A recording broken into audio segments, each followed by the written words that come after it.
Line कही जाने वाली जयपुर रोड पर बना ओवरब्रिज जर्जर हो चुका है, लेकिन ना तो कंस्ट्रक्शन कंपनी को चिंता है और ना ही जिले के अधिकारियों को।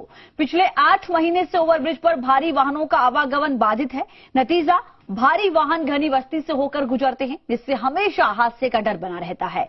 वहीं मरम्मत को लेकर सियासी दल अब आंदोलन के मूड में नजर आ गए हैं। देखिए रिपोर्ट।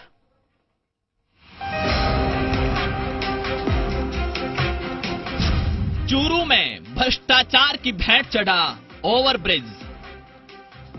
ब्रिज का ज्यादातर हिस्सा क्षतिग्रस्त। ब्रिज में जगह जगह दरारें। 8 महीने से भारी वाहनों का आवागमन बंद। घनी आबादी से होकर गुजरते हैं वाहन। लोगों को सता रहा है हादसे का डर। चूरू के जयपुर रोड पर बने इस ओवरब्रिज पर जरा नजर दौड़ाइए। ये ओवरब्रिज चूरू की लाइफलाइन कही जाती है, लेकिन इस ओवरब्रिज का हाल देखिए। जगह जगह टूटी फूटी परतें और दरारें इतना बताने के लिए काफी हैं। ओवरब्रिज के निर्माण में किस कदर भ्रष्टाचार किया गया है।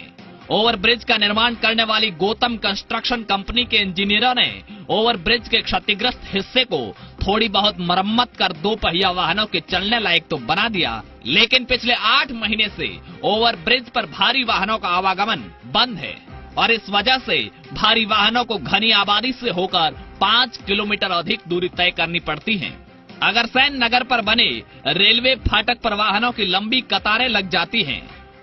ओवरब्रिज निर्माण करने वाली कंपनी के गारंटी पीरियड में है, इसके बावजूद कंपनी कोई ध्यान नहीं दे रही है।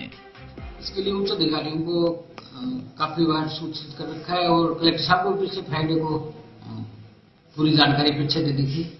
अब वो कंपनी को तो RUIDP बुला सकती है, तो मूल ठेकेदार उनका था वो RUIDP तो यहाँ नहीं है, तो जयपुर में है, अधिकारी तो है ही।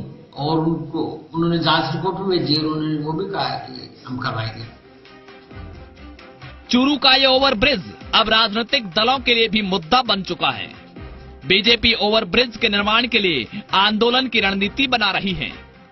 देखिए, आज दुख होता है कि वो भ्रष्टाचार की जीता जागता स्मारक बन गया है कांग्रेस का। 5 साल हुए नहीं, वो जर्जर हालात में हो गया और छोटे वाहन ही उस पे से गुजर सकते हैं, बड़े वाहन जा नहीं सकते। अगर ये ठीक अभी अगर ये कंपनी और इनकी सरकार ने नहीं करवाया तो हम इस सरकार की ईंट से ईंट बजाएंगे, जिसके लिए बड़ा आंदोलन निश्चित रूप से खड़ा करेंगे। रेलवे लाइन के ऊपर जो ब्रिज है उसके अंदर रेस्ट्रिक्शन है, भारी वाहन नहीं जा सकते और भारी वाहनों को रोके हुए भी करीब 6 महीने हो गए हैं।